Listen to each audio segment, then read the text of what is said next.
They put the first hybrid in showrooms, then got their clock cleaned by the Prius. Well, Honda's back with a completely new Insight. Let's see if they can turn the tide as we check the tech on the new Insight EX.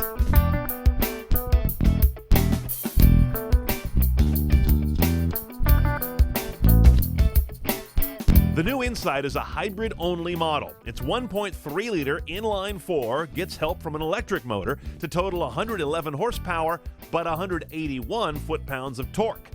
What matters is MPG.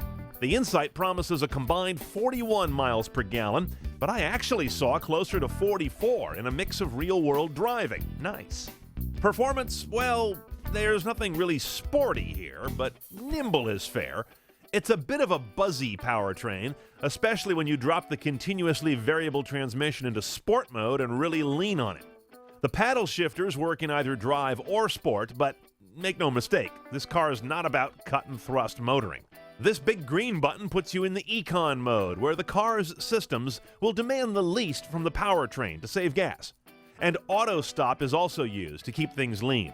But I found unless the climate control system is turned off, the car will typically refire the engine while you're stopped after a few seconds, apparently to keep the cabin temperature spot on. The Insight's ride is rather unrefined, and if you expect this car to move itself electric only at low speeds like a Prius, you'll be sort of disappointed. Honda says it does use an EV mode at low speeds, but the electric motor turns the crank to move the car.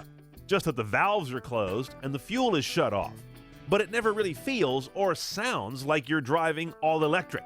Now, of course, Honda loves their dual-tiered instrument panels these days, and this one's no different. You've got your main one there, notable for a giant tach and your charge assist gauge. But above it, we have a speedo digitally superimposed on a plastic panel, and then behind that is that arc of color. It's green, even deep green, when you're driving very efficiently. When you're driving more like a pig, it gets blue down to deep blue. That's your kind of color prompt. Now, our Insight EX has the optional fancy head unit with the navigation and some more audio options. The audio is improved just about that much. Instead of being a base 4-speaker system, it's 6 speakers, 160 watts, I think. It's no great shakes, it's just fine. And we've seen this head unit before, the slightly crunchy looking Honda graphics. This is by no means cutting edge. And when you get the navigation rig, you also get Bluetooth as part of the package. That's not available a la carte, neither is that. There's just an upgrade that brings you those two very vital features. No live traffic, no HD radio. The audio sources you will have are going to be FM, AM, CD, that's back here. And aux refers variably to either the analog aux jack here on the dash or the USB jack here in the console for thumb drives or some MP3 players. There's a PC card slot here that you'll never use, but it's nice to capture dust.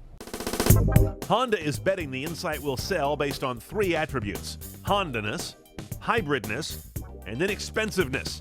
Actual pricing's not released as of our video shoot today, but it has been described variously as under $20,000 base and less than a Civic Hybrid, which costs $23,600 base.